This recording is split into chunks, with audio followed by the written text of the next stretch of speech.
Welcome, ladies and gentlemen. The time being exactly 6 p.m, I will open the special meeting of Council. We wish to acknowledge the traditional custodians of the land we are meeting on, the Wadandi people. We wish to acknowledge and respect their continuing connection to the land, waters and community. We pay our respects to all members of the Aboriginal communities and their culture, and to elders past and present, their descendants who are with us today, and those who will follow in their footsteps.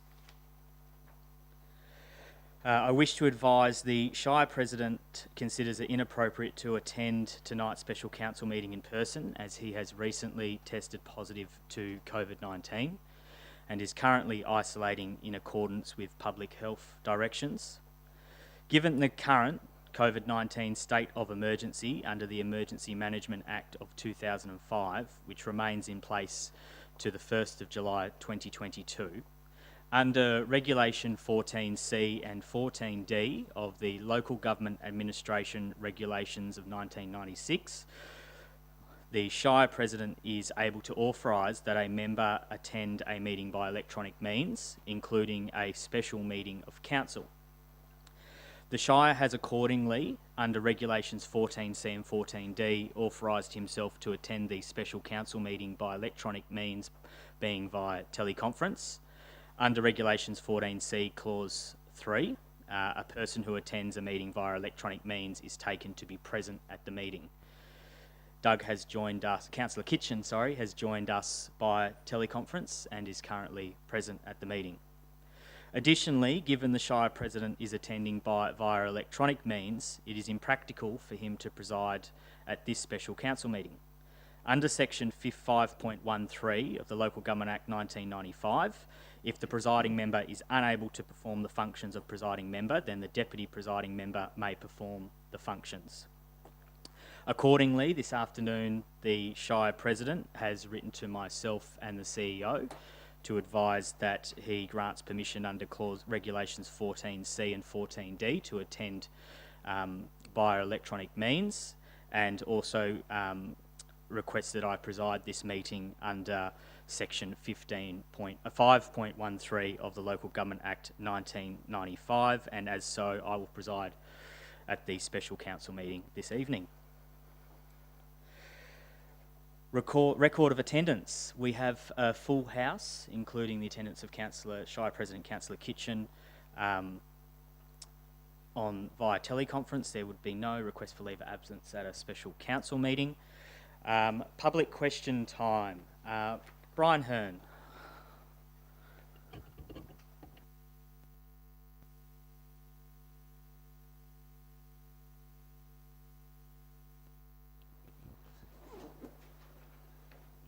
Thank you, Mr. Acting President.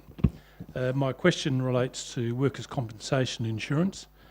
Page 22 of tonight's agenda highlights the workers' compensation costs for 22-23 are estimated at $326,946 based on a rate of 3.85% of salaries. Question 1. What was the cost of workers' compensation premium payments in the 2021 financial year? Thank you, Mr. Hearn. So the workers' compensation premium payment for financial year 21-22 was $266,949. Thank you. And what was the budgeted figure and the estimated cost of workers' compensation for the 21-22 financial year? So the budgeted cost in the 21-22 budget was $273,340. The actual figure was $236,020, a variation of $37,320. Thank you. How is the workers' compensation premium calculated? Is the workers' compensation premium based on a set industry rate, or does it relate to both an industry impact rate plus the organisation's claims history? The workers' compensation premium is calculated based on an estimated salary and wages multiplied by the applicable rate. The applicable rate is based on the local government mutual indemnity work care scheme members and portfolios performance. The Shire's 10-year claim loss ratio is 95%, but has been improving. If this trend continues, then the applicable rate should decrease. Right. And the final question, if the workers' compensation rate relates to an organisation's claims history, have the critical factors contributing to the need for claims been identified, and what steps are being taken to improve health and safety for staff in the workplace and to reduce this budget expense? So the steps taken to improve the health and safety for staff in the workplace and in turn our risk profile includes, number one, the employment of a senior work health and safety advisor to develop, implement and maintain and review our safety management systems. Point two is the formulation of a work health and safety committee, and this is focusing on employee accident and incident reports, workplace inspection reports, OHS training opportunities, review of related policies, procedures and processes, the Shire's work health and safety plan and the general wellbeing of staff. The next, number three, is the provision of training in manual handling and safe operation of machinery and equipment, including the performing of regular ergonomic assessments. That'd be why we all have these lovely ergonomic chairs. Through the formal induction process of new employees, the Shire also conducts pre-employment health checks, ongoing health assessments including drug and alcohol testing and support for vaccination programs. And lastly, there are counselling services through our employee assistant program, including activities and initiatives to promote mental and physical health and active management of workplace and personal injury awareness. Thank you, Mr. Acting President. Thank you, Mr. Hearn, for your questions. I've got some questions from Glenn Bone.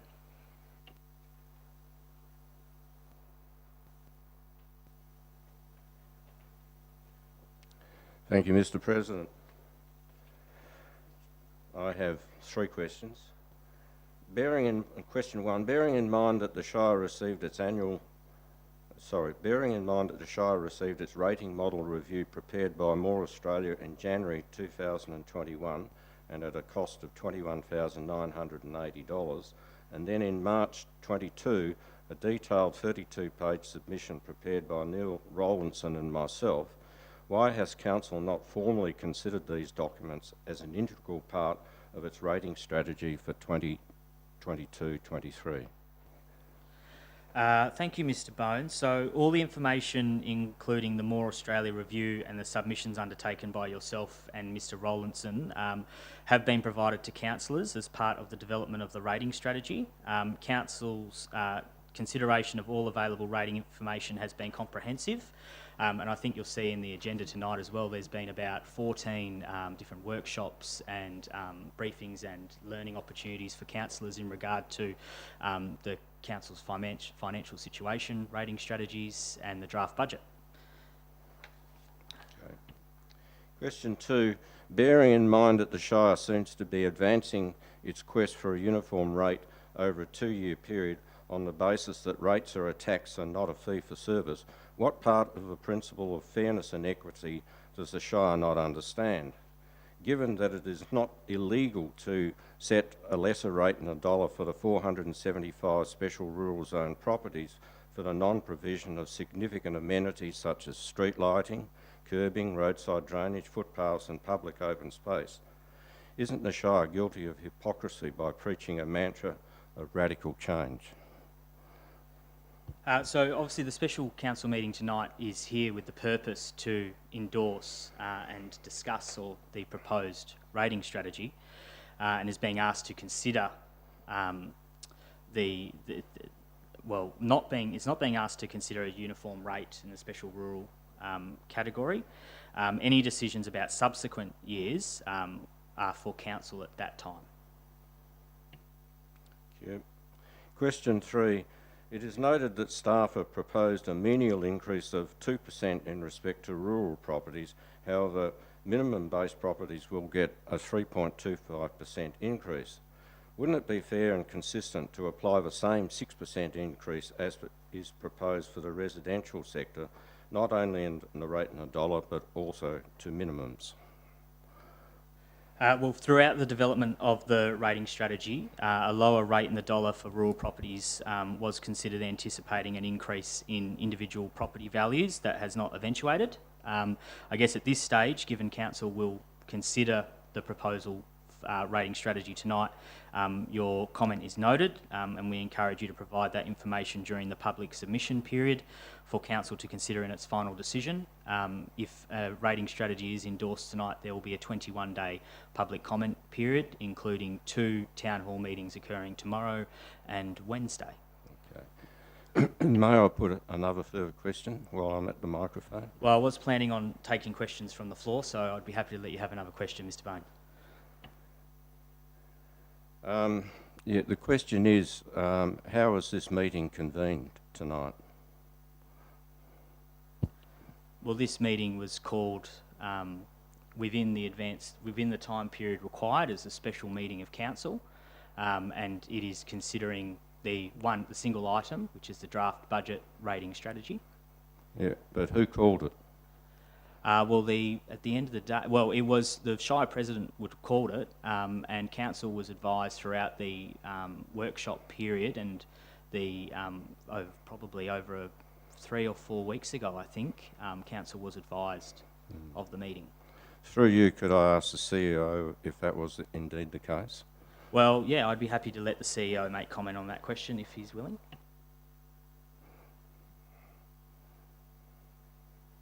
Through you, Deputy Shire President, I'm comfortable with your answer, and you've already answered the question. Did you have another question, Mr. No. Bone? Or as I mentioned, I will take any, as it is public question time. Mr. Southwell, would you like to make a question from the floor? Yes, thank you. Michael Southwell from Jallorup. Just following up Mr. Bone's last question. You were referring to notice being given to councillors by the presiding officer 4 or 5 weeks ago, but that was I think perhaps in relation to the initial meeting that was called, and then it was that meeting was changed to tonight's date. So I think it is worth pursuing Mr. Bone's question. Does the council possess written, dated and signed notification from the presiding officer calling tonight's meeting? So I will, given I answered Mr. Bone's question, I will leave it at that unless the CEO would have anything in addition to add to that. No. It was provided to councillors in writing. Well, what I'm putting to you is this may not be a valid meeting because it may not have been validly called by the presiding officer. The CEO doesn't have the ability to call meetings.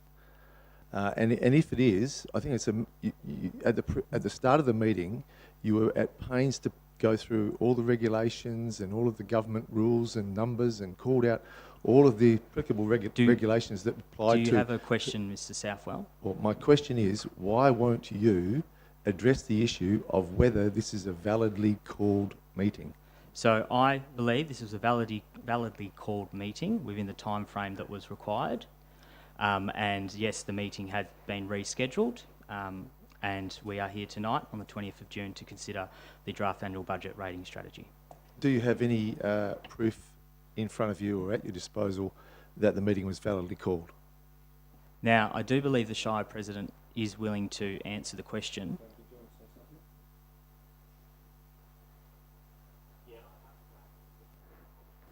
According with the regulations, public notice was published on the Shire's Facebook site and website on the 7th of June, which was a good week in advance of the original proposed meeting date. And then that date was subsequently shifted to this night, which was given a full week's notice. Full week. Thanks, Doug. Do I have any other questions, public question time, before we move on? Yeah, just one follow-up question. I'll let you have one follow-up question. Okay, one Mr. follow-up question. Southwell. The answer given by the presiding officer was about the notice period, and that's not the topic of Mr. Bones or my question. It's about who authorised the meeting, not whether the notice period was complied with. Yeah, is the Shire President still available on the line to confirm the approval that would satisfy Mr Southwell's question? You're on speaker, Doug. Yes, approval was given through me, as we had a structure of council workshops put out in a briefing schedule, and this special council meeting, its original date was held there for quite some time, and then I gave the CEO authorisation to convene this meeting.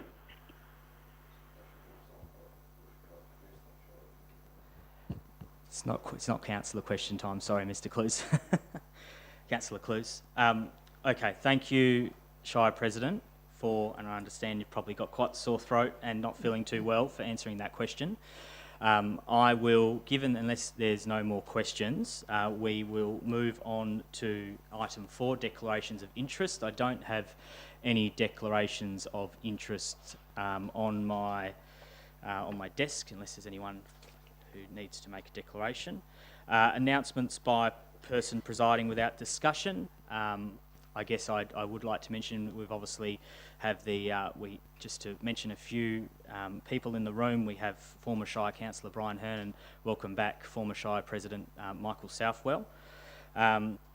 Petitions, deputations and presentations. I have 2 presentations. One first from Mr Southwell.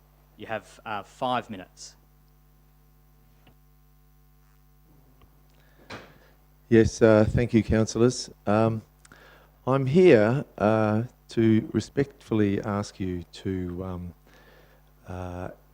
overturn the advice you've been given tonight to an increase in our rates. I don't believe it's necessary. The advice, I ask you this because I've read through the advice and studied the advice, and I think it's flawed in several ways. I think it has some false premises and contains, in some cases, only selective information. Now, I'm pretty confident that most of the councillors, at least the majority of councillors, have turned up here tonight with the intention of supporting this. And I don't think, I'm not going to kid myself that anything I say might change your minds. But I just simply want to put a few things before you to make sure that when you vote, that you are doing so having had publicly pointed out to you some of the inconsistencies and problems with the rationale that's been presented for this unnecessary rate rise. And I also want it to be seen that you've been given some sound and logical reasons not to support it. And then if you go ahead and vote in favour of it anyway, I think people will see that perhaps they need to question how you're representing them. I served as a councillor at 2 shires for a total of 8 years, and each one of those years we were told by the staff that, and the senior staff and the CEO, that a substantial rates increase, I don't think I've seen one less than 4% proposed.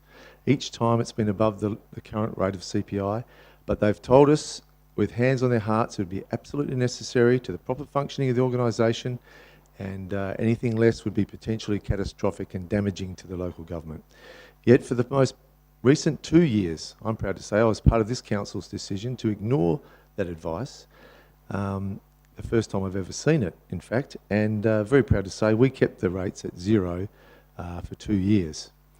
And as I'm fond of telling people, the sky didn't fall in. The lights stayed on, the library stayed open, streets were swept, roads were built, maintained, senior staff had nice new cars to drive. We even, the council felt it was okay, it was finances were sufficient to go out and hire a new CEO who had no previous experience in such a role, and pay him the maximum allowable salary for this size of local government.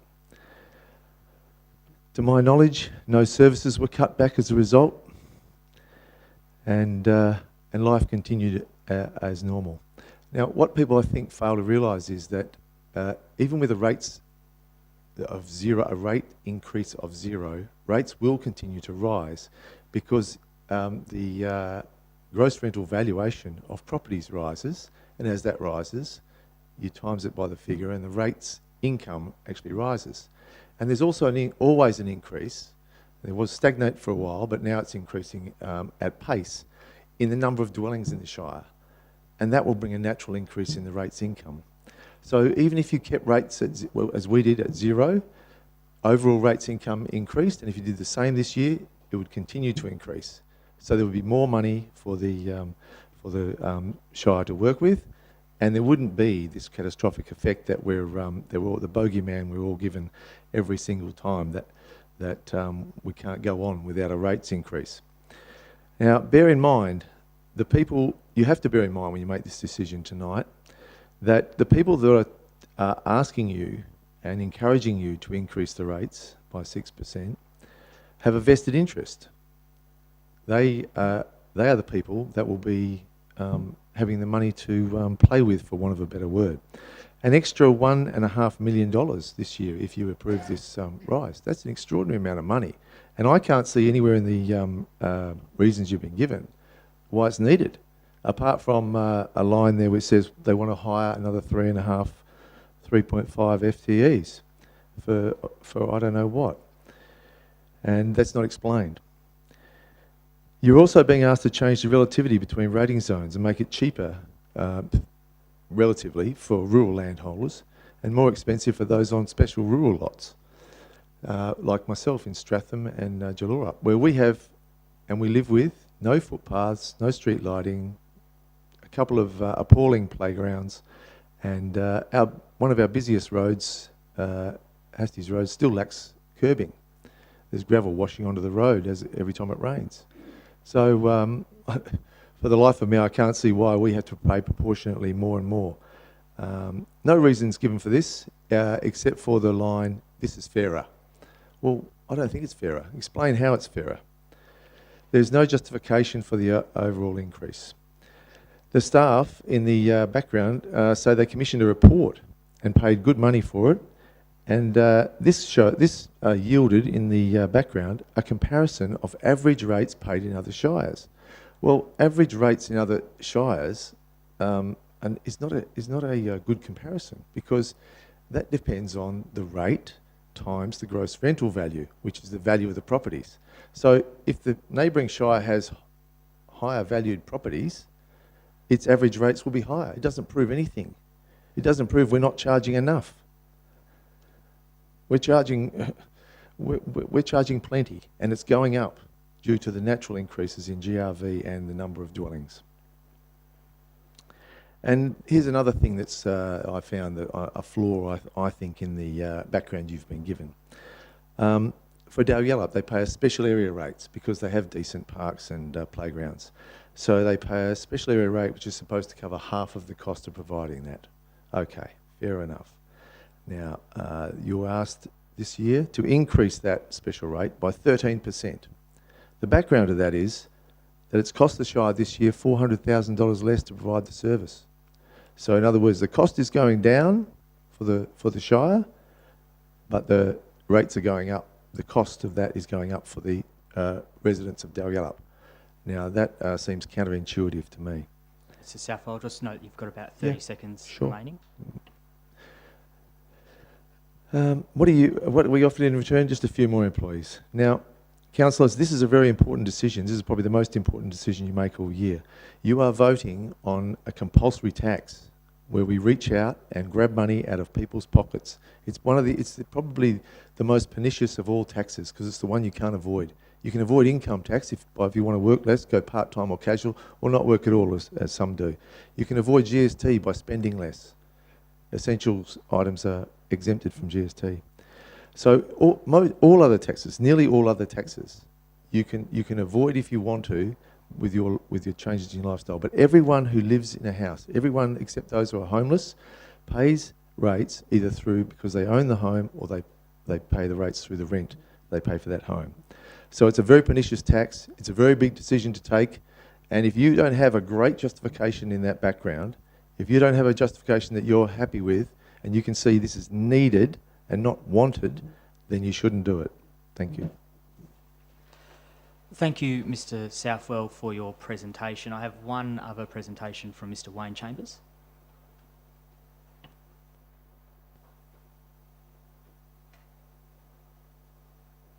My name is Wayne Chambers. I live in Dalyellup, and I've got no financial interest in this shire other than my house. I fully endorse the increase of 6% for our rates and the 13% for special parks. And it's got pathways, play equipment, and a great asset maintaining the attraction of our suburb.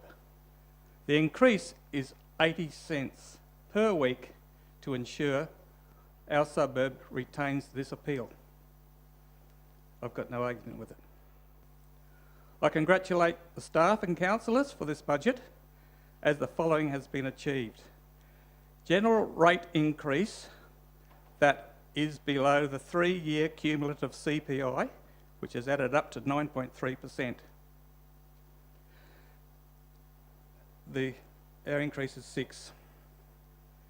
This year, my rate has increased by $99.44, or by $1.91 a week. Or, if combined with the last 2 years, the increase is 64 cents per week. Who's that going to make go broke?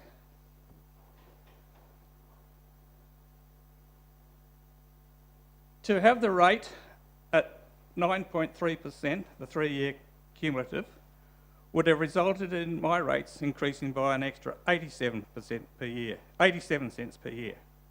And the target now set, as the target was now set, the 29 cents per week would have what it would have cost over the last 3 years. Ask yourselves, would it be an idea to reconsider, to increase, to be able to attract more funding, state funding for the projects that have had to be delayed?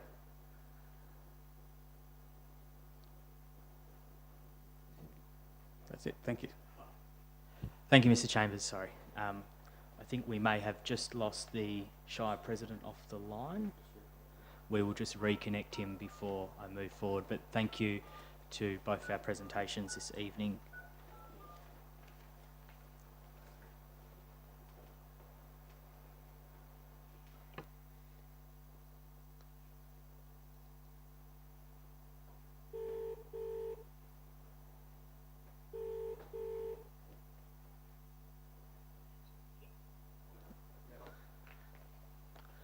All right, the Shire President being back on the line, we'll probably just note his absence for about for a minute and a half.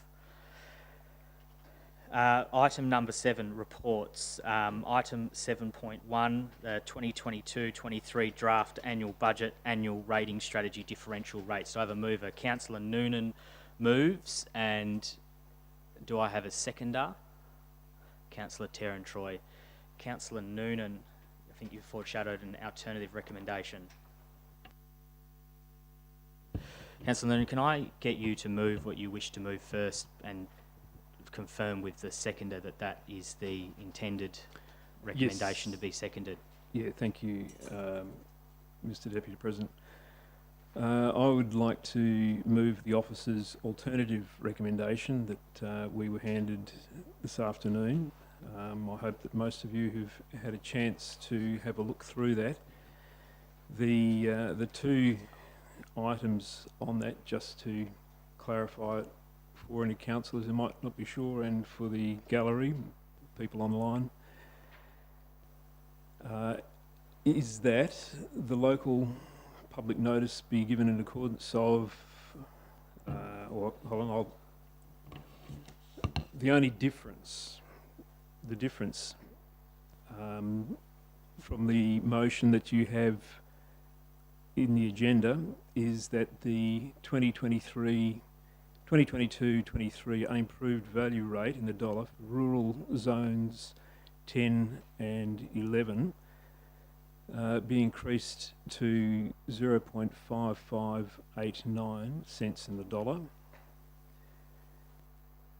and to add 0.5 to the officer's recommendation, that as follows: that the Shire prioritises the allocation of funds to improve maintenance and upkeep of our rural road network. Thank you, Councillor Noonan. I'll just clarify that's not an officer's alternative recommendation. That is an alternative recommendation from Councillor Noonan. And Councillor Terentry, I had you as a seconder. Is still intended to second the alternative recommendation? Yep. Councillor Noonan, as the mover, I'll give you the call. Thank you very much, Mr. Deputy President. I think that this is a fair and reasonable rates recommendation. I'm proud to have been part of the council over the last 2 years that gave us the 0% rate rises. I think that in light of the COVID situation and the economic downturn, I think that that was the right call. However,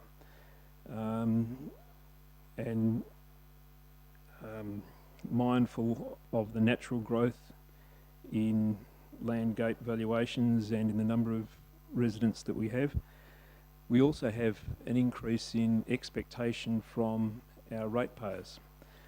I appreciate the points that Mr. Chambers made, that in the light, when you look at this rate rise and you spread it over the 3 years, we're only talking about cents per week. So I think that this is an eminently reasonable rate rise that we're looking at. There are only 2 areas where there are arguably people who might feel aggrieved, and I'll talk about those. The whole point of rates, and the point that Mr. Southwell made, is that it's a tax that you can't avoid. It is indeed a wealth tax. It's appropriate and equitable that more valuable properties pay more regardless of the services that they receive or the location that they have. They all have different features which contribute to a variety of ways in which the quality of life that their owners enjoy and value. So, for example, one property might be closer to the beach, they will pay more. I live in Julorup. I enjoy the privilege of not having footpaths and not having street lights out the front of my house, so that there's not a lot of traffic there. I enjoy the privilege of having a lot of bush and possums and kangaroos coming up to the back window every single day, of not having to hear my neighbours, even though I do enjoy the company of my neighbours very much. I enjoy that privilege, and I acknowledge that I am wealthy beyond measure in having that privilege, and I'm prepared to pay for it. I'm prepared to pay to keep that privilege of not having some of those assets that other parts of the Shire would consider essential. So parks, footpaths, lighting, and so on. Now, zones 10 and 11, the rural zones, they enjoy similar services to Julorup, comparable services, but remember, this is not a service tax. It's not a fee for services. It's a wealth tax. So they also enjoy those same benefits of the peace and isolation, the enjoyment of the open space, the enjoyment of having room for animals, room for machinery, the room that they enjoy on their farms. They also enjoy the privilege of being able to make an income from those properties, and that is something that most ratepayers in other areas under the GRV don't avail themselves of. And so the UV rates in neighbouring shires for 2021-22 for the most comparable shires are both higher than the Capel Shire's current and proposed rate under the original officer's recommendation of 0.5178 cents in the dollar.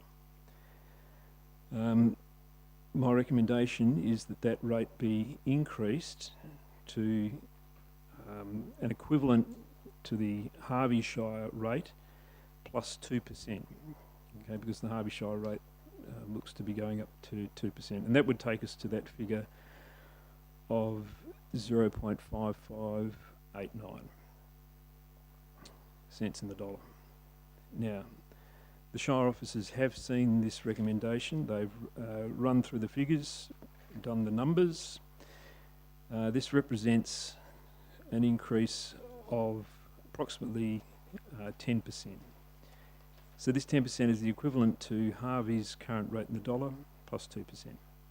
This increase raises the overall rate yield to 6.95% for the total Shire, and generates an additional $1,118 576 $1,118 $576 in rate revenue. This Councillor Noonan, I was just going to move motion that Council extend your speaking time for an additional 5 minutes. Oh, just a minute will do. Moved by myself, seconded by Councillor Clues. All those in favour? That's passed unanimously. Councillor Noonan, you have additional 5 minutes. Thank you very much, Mr. Deputy President.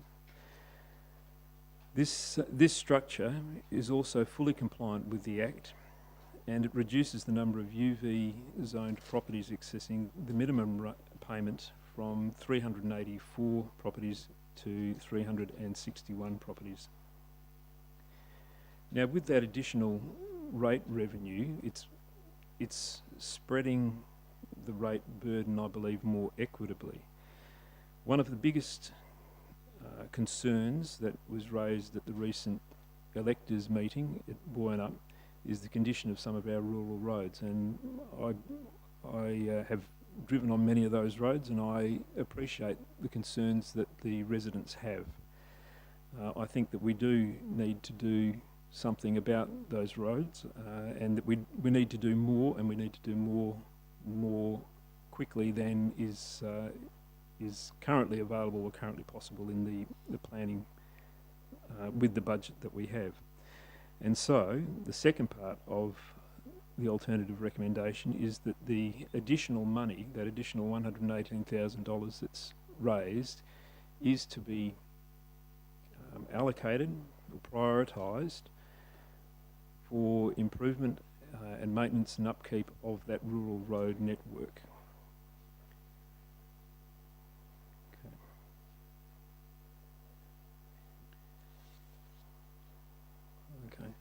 I think that fairly sums up the situation and the reason for the alternative recommendation. Other than those points, the recommendation is exactly the same in every other rate in the dollar as the original officer's recommendation. So I would hope that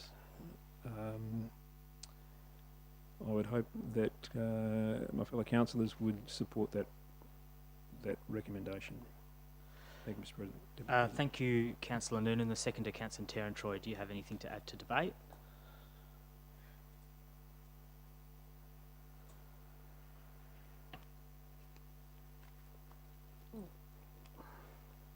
I apologise for still wearing a mask. I've got surgery coming up, so I don't really want to catch COVID. That's why I'm still wearing a mask. Okay, guys, I think this is a really great alternate motion that my fellow councillor has put forward. It makes a lot of sense, and it will give us that $118,576 to prioritise rural roads.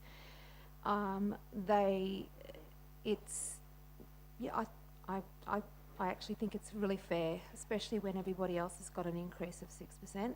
And although it looks like, it is a 10% increase this time, it hasn't increased for a long time. So I think this is quite a fair and equitable. And yes, I concur.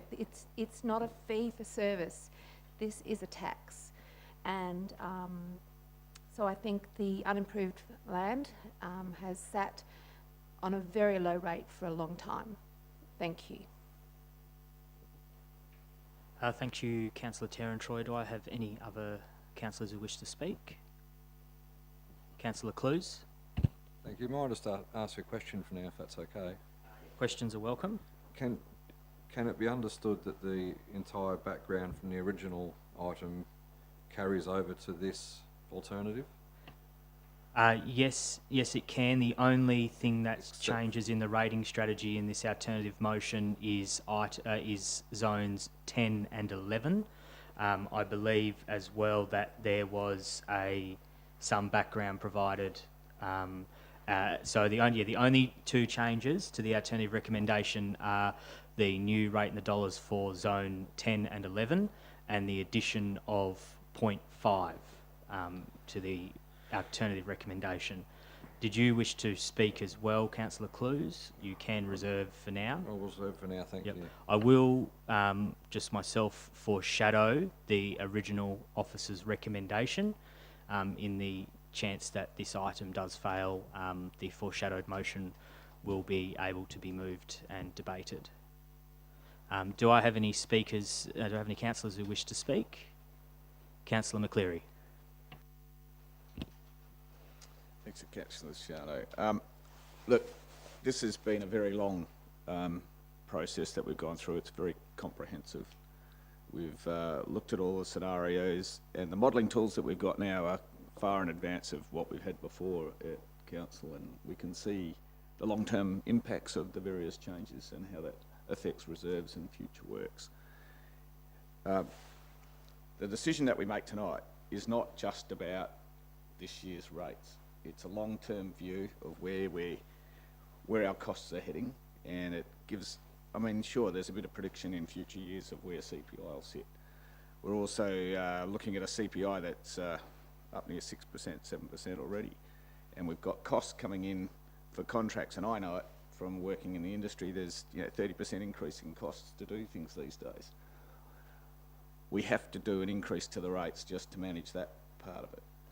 I also take a note that in page 28 of the report, and everyone's welcome to read it, is that there's a surrounding LG's average rate levy. Now, it was indicated that we were just looking at the rate in the dollar and the GRV. Well, in actual fact, the staff have gone through and looked at the various average rates, and you'll find that our average rates are the lowest compared to Donnybrook, Bunbury, Busselton and Dardanup.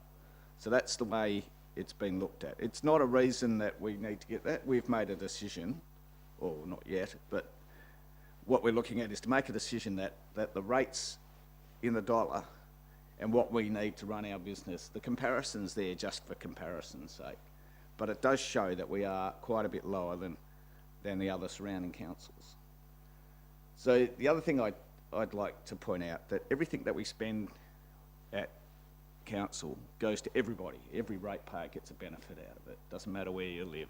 It's all part of that. You drive on the roads, your kids play sport on the fields, you use the community centre, you get the benefits of your rubbish being picked up. There's all those things that we all, as a group or a community, we benefit from the setting of these rates.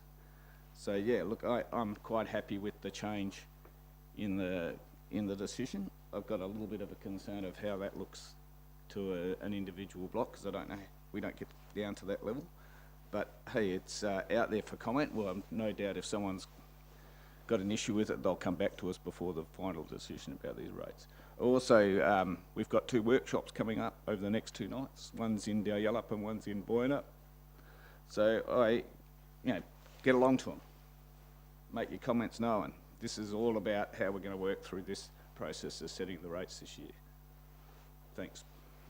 Thank you, Councillor McCleary. Do I have any other councillors who wish to add to discussion? No. Councillor Andrew.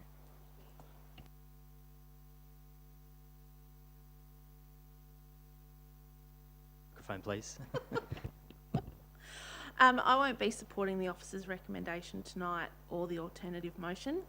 I never was and never have been in favour of rate increases above inflation. The rates increase has been in part justified by the rates levied by neighbouring shires. I feel this is a completely backward approach and has too many flaws which go against the principles of equity and fairness. Number 1, the neighbouring shires which have been used in Table 7 all run and maintain recreation centres and swimming pools. Bunbury and Busselton also maintain boat launching facilities, jetties and airports. The Shire of Capel have none of these. The lack of these facilities also skews the average FTEs when comparing Capel Shire employees to neighbouring Shire employees. Number 2, the rates levied by neighbouring shires has been used to justify the increase in residential and commercial rates. However, it hasn't been applied to rural properties. It's also been used to justify a 12% increase in special rural. While rates are a property tax, they are taxes generated to provide a service. While there must be a contribution made to benefit the entirety of the Shire, it is completely against the principles of equity and fairness for some areas of the Shire to be propping up expenses incurred in other parts of the Shire that pay a whole lot less in rates. Dayallup's 3,800 properties provide 60% of our rates revenue, Boyne up 14%, Stratham and Jullora 2%, commercial properties 1%, with Capel and Peppy Beach and the remaining areas providing the remainder. I don't think it's unreasonable to expect some of those rates, revenue, to flow back into the areas which it is obtained from or are being hit with the biggest rate increases. Looking through the projects of works that are linked with the background, there is nothing scheduled. There's no path or trails work scheduled for Stratham until 2029-30 financial year, which is simply just 400 metres of path along Minnonup Road. There's no road maintenance scheduled for Stratham or Jullora until the 2023-24 financial year. Community halls and centres, there's none located in Stratham. Not that we necessarily want one, but we don't have one. Arguably, Stratham lacks even the most basic community facility of a usable public toilet. I use the word usable because my dog wouldn't relieve herself in the toilet block that's at Stratham Beach. Number 3, the special area rate for Dayallup for the parks and gardens. Well, I can understand the logic in it being implemented, and the Shire of Dardanup has one for Eaton's Gardens. I can also see the inequality and unfairness. There was no special area rate applied to Capel residents to cover the additional costs incurred for the completion of the Earl Scott Reserve. Instead, a loan was taken out for $2 million to cover the drainage costs. Number 4, there's been no mandate from Council to move towards a uniform rate. However, page 30 states that the proposed rate and the dollar increase of 12% for special rural is to move towards aligning the rate and the dollar closer to other residential rate. It is clear that the rate rise hasn't been applied uniformly across all rating areas. Dayallup are expected to shoulder a 6% increase, special rural 12, commercial 13, but rural only 2. I think now with the amended motion it's been increased to 4, maybe 4.5. So in conclusion, the rate rise presented tonight is too inequitable for me to support in both from a revenue perspective and an expenditure point. Unless the rate rise is spread evenly across all rating areas and there's at least some expenditure in the programs of works in all areas, I cannot support the budget in its current form. It goes against all principles of equity and fairness for some members of the community to have the burden of a higher rate rise bigger than others. Thank you, Councillor Andrew. Do I have another councillor who wishes to speak to the item? No? Councillor Clues. I will make a contribution to debate. This is a rating strategy for the year moving forward that gets the Shire back on track. Quite simply. You'll hear me say back on track and playing at home count as many times as you like, but the realistic budget position that we are in, that is outlined in this report, is 2 years of realised deficits, negative withdrawals on reserves, And even with the rating strategy presented to us tonight, we will not be back on track until 2026. And that's when we'll start to see our reserves begin to recover from the situation that we've been in. Now, moving forwards, I mean, in talking about reserves, and I'm going to talk about reserves quite a bit, there's been a shortfall in the special area rate reserve for four years. I mean, the special area rate, and on top of the one mentioned by Councillor Andrew, there's also one in Kingston as well. It's a very common practice for localities such as Dayalup and Kingston and others. The rest of the Shire has been subsidising the shortfall within that reserve for 4 years. And I mean, the purpose of that was to recover 50% of the cost of what it takes to maintain those parks and gardens. Now, I said it last year, and I'll say it again. I mean, we had some great community workshops which occurred not long before the rating strategy was presented to Council last year. And Councillor Mogg and myself were at the Dayalup community meeting. And very similar to the sentiments from Mr Chambers tonight, was that the community saw the impact of their special area rate. They saw the way that the gardens were maintained and upkept. And what we're doing is we are beautifying and upkeeping Dayalup to a standard above other places in the area, yes. And that is the purpose of that. We have been withdrawing from that and dwindling that reserve for at least the last 4 years.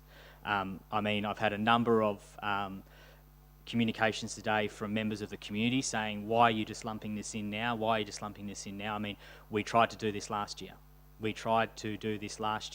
And we're in this position now where we are still seeing that reserve decline.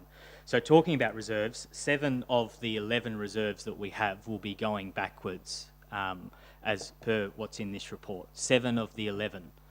Some will be having zero effect, and there will be, I think there's 2 that will have a positive effect. One of those is the contaminated sites reserve, and what a great reserve to have put money into that to get work done, to get work started and future work started on the remediation of contaminated sites. So to say that we are in a positive financial position, I don't think is correct.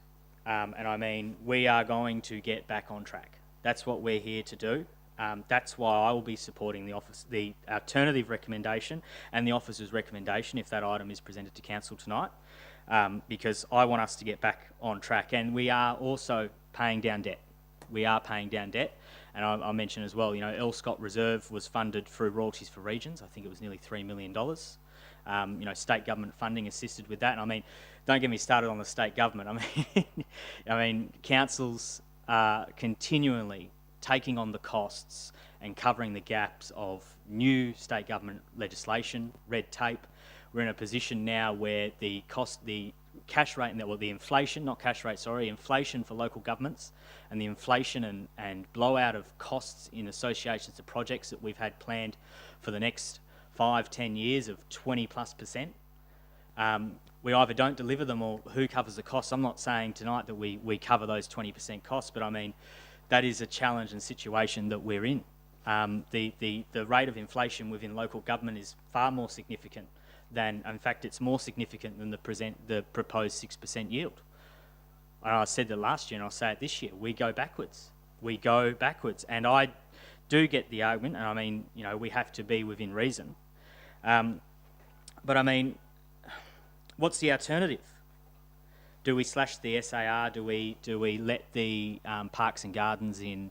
I think we're joining the Shire President back into the meeting again. Okay, great. You know, what's the alternative? Do we stop maintaining the parks and gardens to the standard that we maintain them in Dayalup? And I mean, when we talk about financial health of our residents, we talk about the cost each week. We talk about the cost each year, the increase.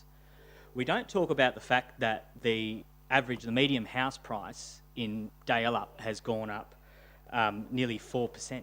We've got we've got Shire President's voicemail. Keep trying, thank you. The median price has gone up nearly 4% in Dalyellup in the last 12 months. All right? So when we talk about financial health, we're always seem to be talking about CPI, you know, the cost each week, the cost each year. We're not actually talking about the fact that we're building communities where we're seeing median house prices and the liquidity of our residents increasing. And we talk about how we are, I guess, smoothing that curve over the last 3 years, because we have had 0, 0 and now 6. Well, the house prices didn't sit at 0 and 0, and the median house price has not sat at 0 and 0 for the last 2 years. While actually our renters in the Shire are seeing increases in the last year alone of 6.17%. And Councillor Noonan is bang on the money. This is a tax on wealth. It is not a service charge. And I very much understand and appreciate the argument around how a rate in the dollar is derived, and then the value of someone's home affects what they pay at the end of the day. And former Shire President, Mr. Southwell, he was correct. I mean, about the average rates that are in the report. The realistic is that the rate in the dollar, I think the only one that that is lower than us is the Shire of Donnybrook bailing up, which I think they may have even made some major adjustments to their rates last year, which may have... We will remain the lifestyle of choice for the Southwest. We are the cheapest place to live. We have I would say second lowest rate in the dollar within our Bunbury Geograph region, because I cannot remember Donnybrook's rate in the dollar off the top of my head. But you see in that tonight that our average rate per residence is the lowest in our region. We will remain, even with 6% tonight, the location of choice within the Southwest. I think, I mean, what does it mean realistically? I mean, Mr. Chambers talked about, you know, the realistic cost over a week. I mean, what we're asking of residential rates here is $1.45 per week. $1.45 per week. And I mean, in Dalyellup, we're looking at something like around $2 per week. And I mean, special rural, $2.56 a week. That's the realistic cost on the ratepayer. And I mean, just as one other thing I want to mention as well, you know, talking about where the money goes, there's a part of this report which outlines that 66% of infrastructure was for renewal and upgrade, not new. We're not trying to go out there and build new things. We're not trying to raise funds to build new things. We're raising funds to try and keep 66% of what we've got up and running and not crumbling. That's what we're trying to do. You know, we had a workforce plan come to council in the last couple of months. So we've talked about what those FTEs look like in the future. We know that we have something like 20 to 30 less FTEs than anyone around us, but we're still building houses. We still need more planning officers. We still need to get on that backlog of planning and development applications. We've had the workforce plan come to council. And like I said, and Councillor Noonan said, this is a tax on wealth. And then we, as a council, are elected to come here and determine how we spend it. And that's what we've been doing, and it's in the report as well. All the programs of works, the workplace plan, the workforce plan, the corporate business plan, all things that we've looked at over the last 6 to 12 months. We are here to determine how that money is spent, how we think is fair and equitable to spend that money. So with that, I'm going to support the alternative recommendation, and if it does, I said I support the officer's recommendation as well. I'll close my debate. I mean, is there any other councillors who wish to add to discussion? Councillor Andrews, you have spoken, but do you have a question? Go for it. When is our next GRV valuation year? That's a good point. We haven't. Our GRV was re-evaluation was postponed during COVID. So if I can ask the CEO, 2024. I've had whispered. So our next GRV revaluation will be 2024. Do I have any other councillors who wish to speak? Councillor Clues. Thank you, Chair. I wrote this all down today, so I hope it'll tie into some kind of discussion that makes sense. Yeah, so I read this quite thoroughly many times and then sat down today and penned down a lot of stuff, but initially I did so with our strategic community plan in one hand and the document in front of us in the other. And yeah, what I was wanting to do was to tie our values and our vision back to this document and just to sort of double check for alignment. And I've found what I think are some concerns that where I don't think the document and the background information particularly lines up with our core values. So I've listed them, I'll go through them. So first of all, it's mentioned many times in the background information that we have a compliance issue with too many residents being on the minimum rates. This seems to be being used as an indicator that we've not increased the rate in the dollar enough, when in fact what it indicates is that we have raised the minimum far too high. I think year on year the minimum has been going up along with the rate, and I don't know why. This rate is supposed to be applicable to those you know, especially when we've said many times here tonight this is a wealth tax. These are the least wealthy. They should be the least taxable. I don't know why year on year their number keeps going up. And it will fix our compliance issue by leaving it alone and letting everything else go up, or even dropping it.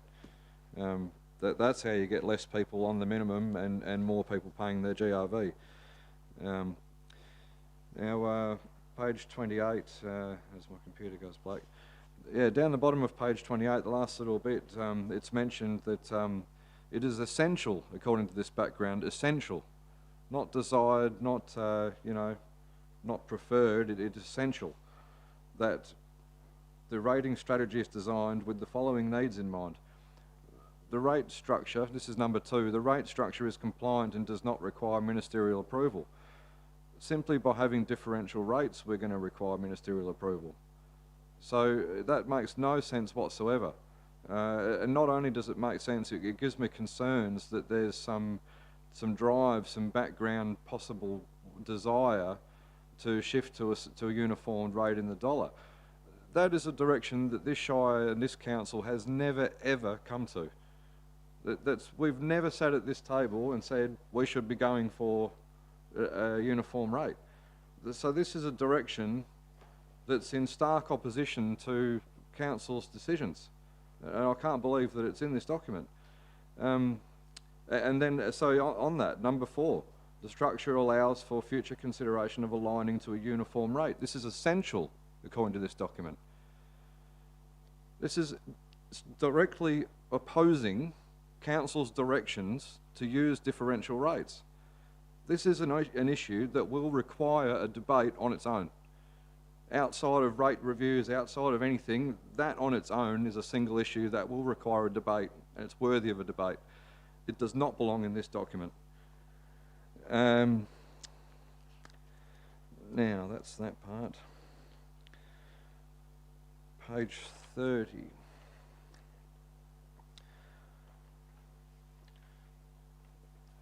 The proposed rating strategy sets, this is from page 30, sets a structure which is fair, equitable, transparent in nature and achieves the rate yield required to effectively resource the Shire and is fully compliant with the Act, no longer requiring ministerial approval. There it is again. We will require ministerial approval because we're going with differential rates. So what's that doing there? I don't know.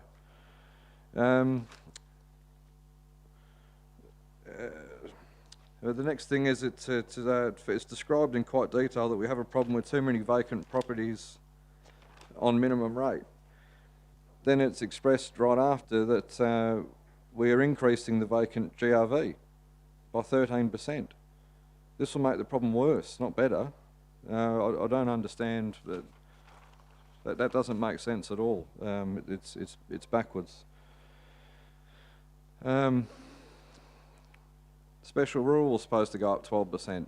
It's a completely unsustainable increase. You can't jump that much. That's not fair at all.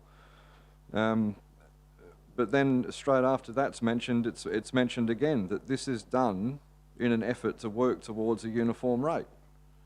Once again, we've had no debate on that issue. We've given no such direction to move towards a uniform rate in the dollar. Rural and UV, I think, thankfully, my colleague Councillor Noonan has gone some way to rectify what was clearly an unfair original plan for that one, but it hasn't gone far enough to close the gap in the increase. So there's still a substantial difference between the increase. So we're talking about being worried about you know, the rest of the Shire subsidising Dalyellup. Well, what about everyone subsidising UV? Why isn't that a concern? It doesn't make any sense. You know, wanting to put the special rule up by a significant amount to get it closer to the rate in the dollar, and I know the argument's been that you know, they cost more to the Shire because of the size of their blocks or something. Well, nowhere is that more so than the UV. And yet we're still over-subsidising them and allowing the gap to grow. It's not fair at all. That doesn't align with our values in any way. Yeah, minimum rate up by 3.25%. That needs to stop it. These people on the minimum rate will come off it when their value increases. That's how those people will come off the minimum rate in the dollar, not by increasing it. Again, absolutely opposite of the desired outcome. Right, the special area rate. It keeps being repeated that 50% of the cost is gospel. It repeatedly gets used like 50% was the basis and the core of the decision to begin having a special area rate. Now, if you actually go and look up the decision that was OCO 727 from the 24th of the 7th, 02, 20 years ago, you will see that the 50% was a mere throwaway line deep in the background of the document. It wasn't part of the motion, it wasn't a headline, it wasn't a paragraph, it certainly wasn't the core of the decision. So I don't think it should be gospel. But I think, in fact, the intention was that in 2002, when Dalyellup wasn't much there, but it was being built immediately with a lot of services that were going to be very, very costly to run, and at the time, Dalyellup was quite small, so we were going to be paying a lot of money for a very small community. Some 20 years later, this is far from the case. Far from the case. Dalyellup, now being the larger rate base of all the localities in the Shire, in fact subsidises everyone else simply by being bigger. No one else is helping Dalyellup. Dalyellup are the big rate base. This is phenomenal that we still have this 50%. So the fact that they are even still exists, I think, is ridiculous. It needs to go. It's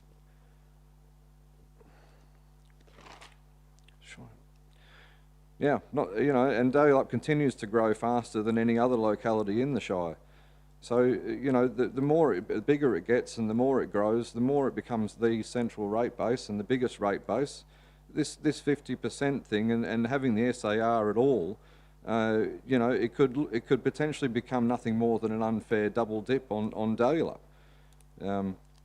If the intention was that Dalyellup pays for itself and pays for its extra provisions, now they're doing that simply by being bigger. It's natural and automatic. Yeah, so I think it's high time. I think I'm not sure what year it was that Dalyellup became more than 50% of the Shire, but it's probably several years ago, and that probably, having reread that decision and the actual intention of it, I think that now and those years ago is the time that SAR should have disappeared. I do have a little bit more, and we're running out of time. You've gone a bit past the 5-minute mark, but I'll let you close up your debate. Thank you kindly. Yeah, again, CPI is mentioned often and regularly. CPI couldn't be more irrelevant from this conversation. The Shire doesn't have much use for milk and bread.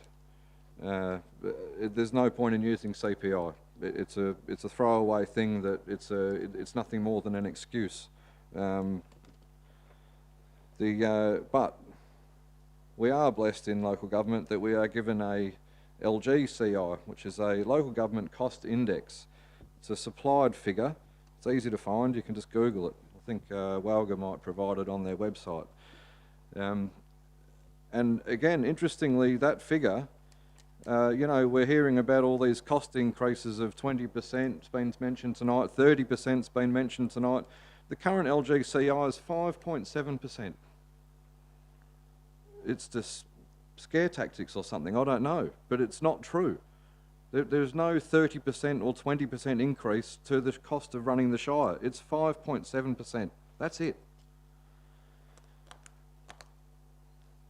Now, and my final concerns is, despite being here for quite some time now and being terrible the whole time of deciphering the financial figures and graphs and things that we're provided, and thankfully we have wonderful, wonderful staff that describe everything in ways I understand. What we still aren't doing is providing in this document and in all budgetary documents any simple measurements, simple graphs, simple charts, simplified breakdowns of where our costs are going, what chunks of the rates are going in which areas. I'd like to see the cost centres tracked.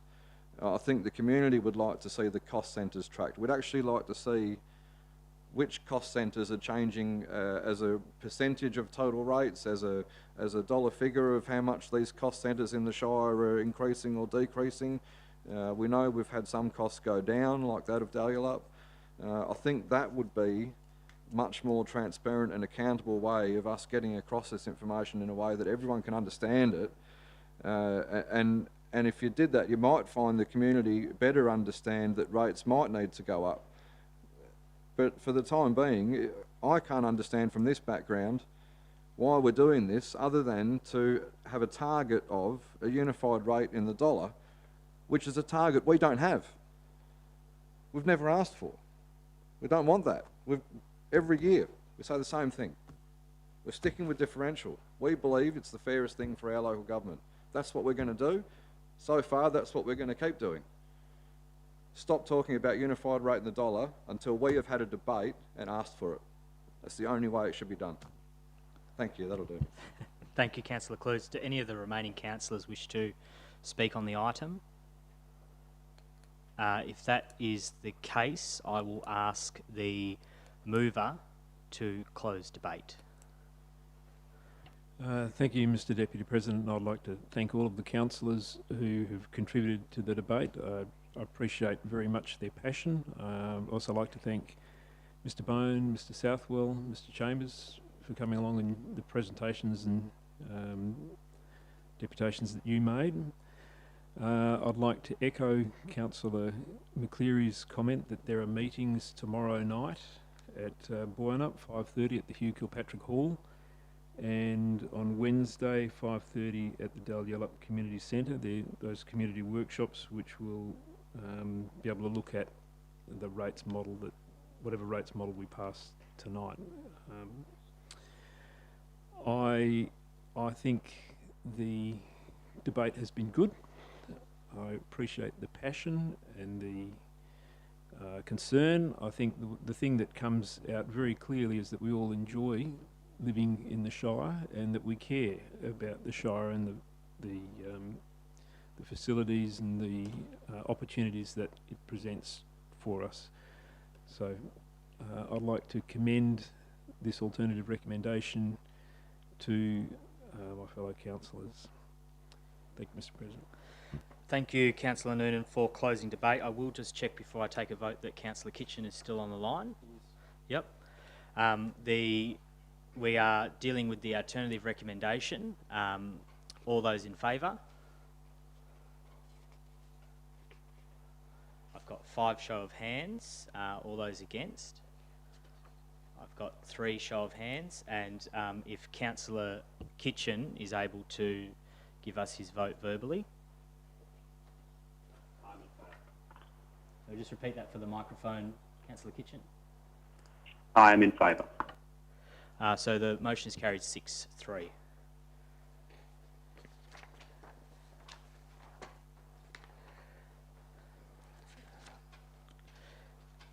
Councillors, being that the last item on the agenda, I will close the meeting at 7:16 p.m. I will just remind the community, of course, that the rates have been endorsed for the purpose of, advertising, and public comment will be open for 21 days, and there will be 2 town hall meetings, as Councillor Noonan just read out, the first being at Boyne Up tomorrow night.